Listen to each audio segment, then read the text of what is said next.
Hopefully the phone will be still. Getting ready, going to work.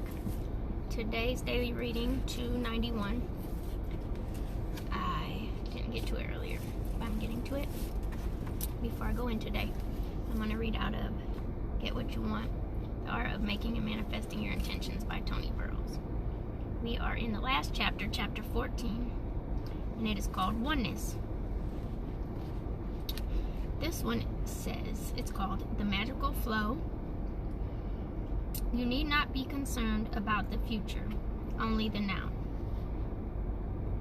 The first time I consciously experienced the magic of the present moment, BJ and I were building a rock wall together. We'd just hired our friend Toshi to bulldoze a new driveway on our property, and when he finished, the lower side of the road needed to have a retaining wall constructed to keep the Kona afternoon rains from washing away the dozer work. We had plenty of large rocks strewn about the land, and since they were free, we decided to use them to build the wall. When we began, BJ showed me how to dig a flat footing, which was about 40 feet long, put up the batter boards, and set the strings so the wall would be straight.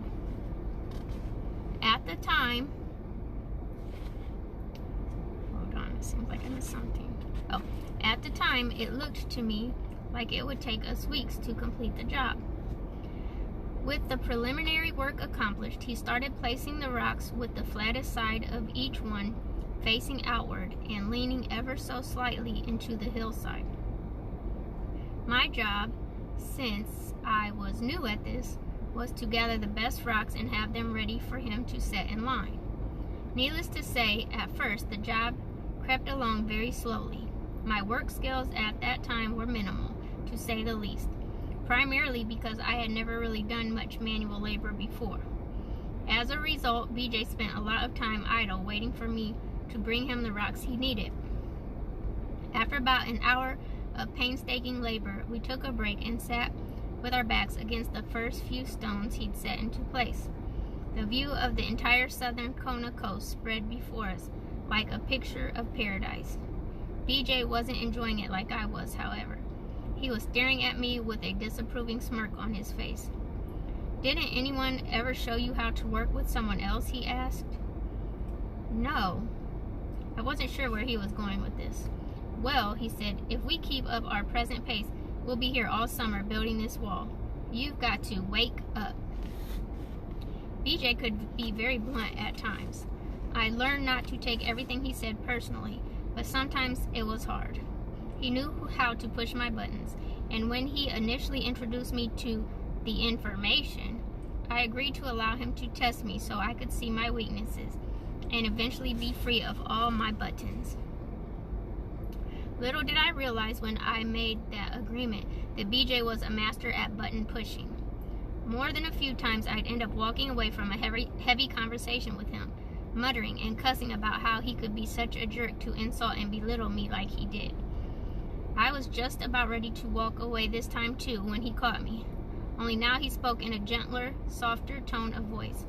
"One of the biggest problems in America today," he said, "is that people don't really know how to work together. We've got all sorts of fancy, highfalutin educational systems, and we soak up tons of knowledge, but very few are able to put it to good use. I listened because I needed the rock wall built, but my ego, which was puffed up because I had a college degree, wanted to scream in reaction. People are too isolated from one another nowadays," he went on. "They work by themselves, often in little cubicles, and never discover the joy that can come from working as a part of a team. They never get to step into the magical flow which comes when two or more are concentrated on a common project." Now, I thought to myself, we're getting somewhere. The magical flow sounded interesting to me. There's a coming together, a oneness, that can occur whenever two people are working together and putting their attention on the same thing, he said. It doesn't matter if they're in an office, on an assembly line, or working in a tool and die shop. In our case, it can happen right here, in the middle of the rainforest, while we're building this rock wall. But we'd have to take extra care and keep an eye on what the other one is doing at all times. I can do that, I said glibly. Well, up until now, you haven't, he responded. If we're going to work together and have any hope of stepping into the magical flow, you'll have to pay much closer attention to what I'm doing and make sure you have the next rock ready for me when I need it. Otherwise, I'll be sitting around twiddling my thumbs while you're off in the woods somewhere doing God knows what. The bluntness had returned, but blunt or not, I knew he was right, and besides that, my interest was piqued. I wanted to check out the magical flow. So from that point on, not only did I gather rocks, I also watched what he was doing. It involved me having to do two things at once, but with a little practice, I found that I was able to have the perfect rock sitting right there for him, so he didn't have to move more than 6 inches to pick it up and place it in the wall. By the time we took our next break, the sun was high overhead, without me even noticing. Several hours had passed. I'd been so focused on the project at hand that it was like the rest of the world had gone away. I never worked so hard and felt so good. I'd experienced a state of oneness, as sweet as any I'd ever had in my meditations or prayers. And to top it all off, when I looked around me, there were 15 feet of wall, 5 feet high, already backfilled and standing at the end of the day. A whole lot of work had gotten done while we were in the magical flow.